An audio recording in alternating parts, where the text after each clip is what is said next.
مرحبا۔ آج میں آپ کی 10ویں جماعت کی جو معاون کتاب ہے گلزار اردو، اس سے ایک خاکہ میں لے کے آیا ہوں۔ غور کیجیے، یہ خاکہ کا عنوان ہے جگر صاحب، اور اسے محمد طفیل صاحب نے لکھا ہے۔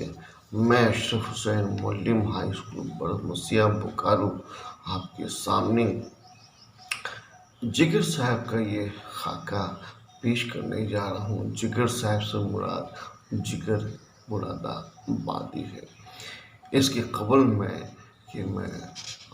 یہ خاکہ شروع کروں، ضروری ہے کہ میں خاکہ نگار کے بارے میں کچھ گفتگو کروں۔ آپ ہیں محمد طفیل صاحب، اور محمد طفیل اصل نام ہے، اور آپ کی پیدائش 16 اگست 1923 عیسوی میں لاہور میں پنجاب میں، اور آپ کا انتقال 5 جولائی 1986 عیسوی میں اسلام آباد پاکستان میں۔ آپ نے فن خطاطی بھی سیکھی اور عمدہ فن خطاط بھی تھے۔ ملازمت کی بات کریں تو نقوش جو لاہور سے شائع ہوتا تھا اس کے مدیر تھے۔ ماہنامہ نقوش 1948 سے لے کر 1986 تک محمد طفیل کی ادارت میں شائع ہوتا رہا۔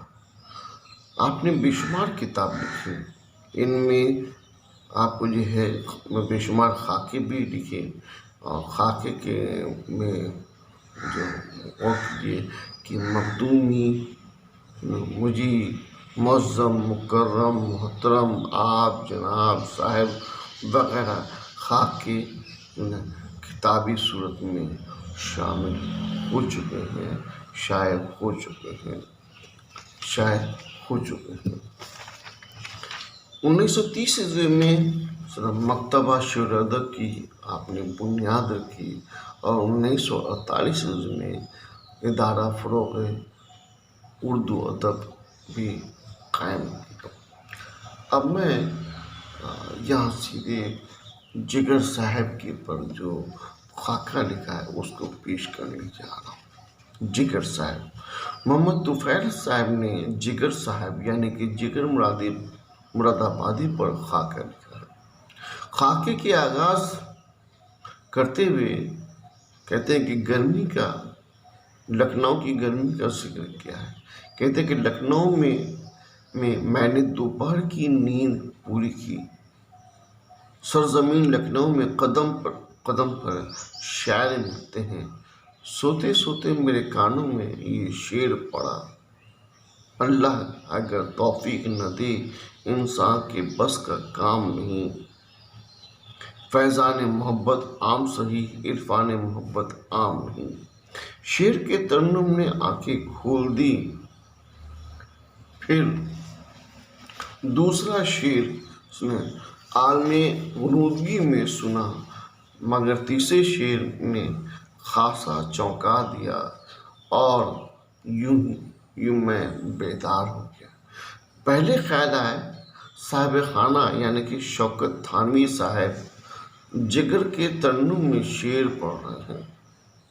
ادھر شوکت تھانوی صاحب نے مجھے بلا کر جگر صاحب کی طرف اشارہ کر کے کہا، آپ انہیں جانتے ہیں؟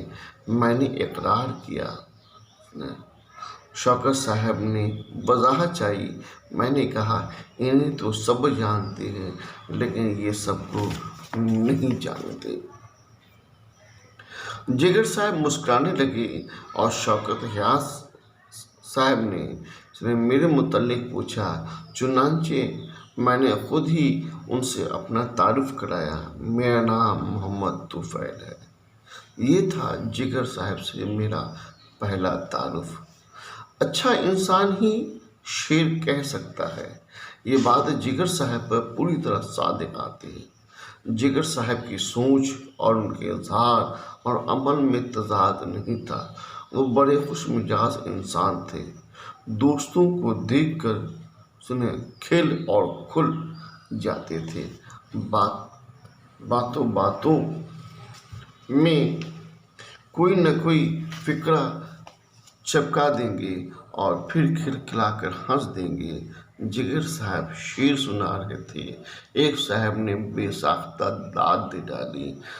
जिगर साहब सुने उनकी तरफ मुतवज्जह हुए, कहा कि आपके पास कलम है। इन्होंने पूछा क्या कीजिएगा।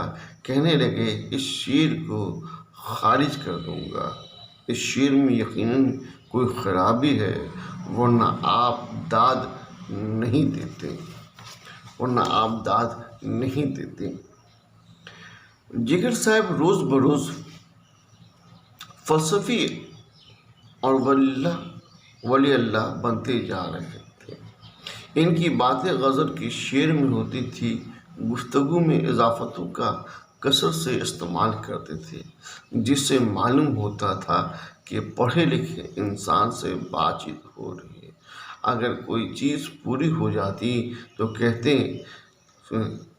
हैं कि अगर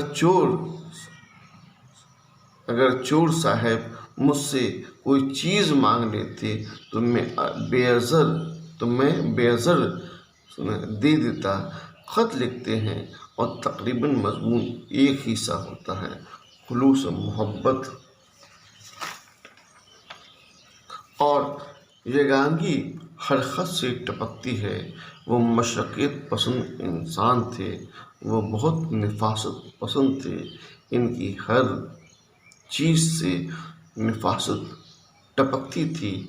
यही वजह है किसी ने पहली बार इन्हें मुशायरे में पढ़ते सुना तो उसने बावाज़ बुलंद कहा कि जितनी ये बदसूरत हैं, पढ़ते हुए इतनी ही खूबसूरत मालूम होते हैं।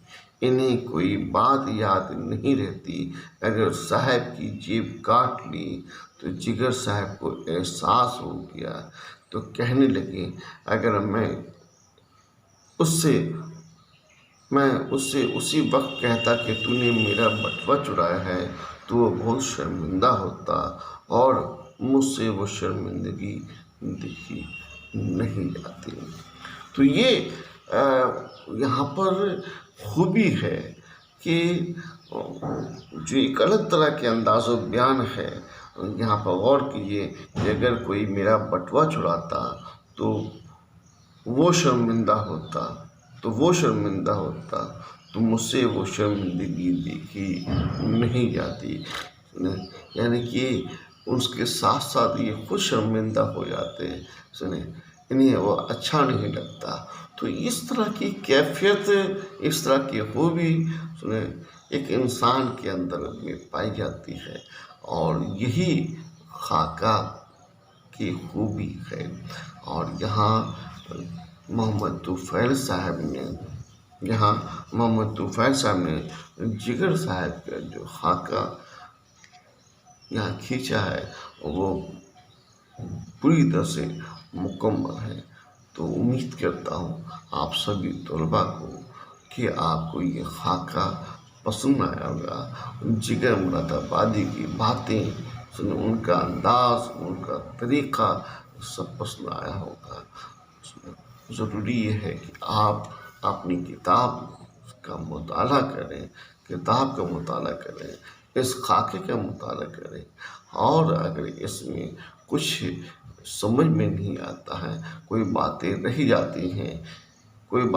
जाती हैं तो आप अपने असातिज़ा किराम से इसके बारे पर, इस मौजू पर गुफ्तगू करें, उनसे राय लें, उनसे पूछें और अपनी कॉपी में इसे दर्ज करें। ज़रूर से ज़रूर दर्ज करें।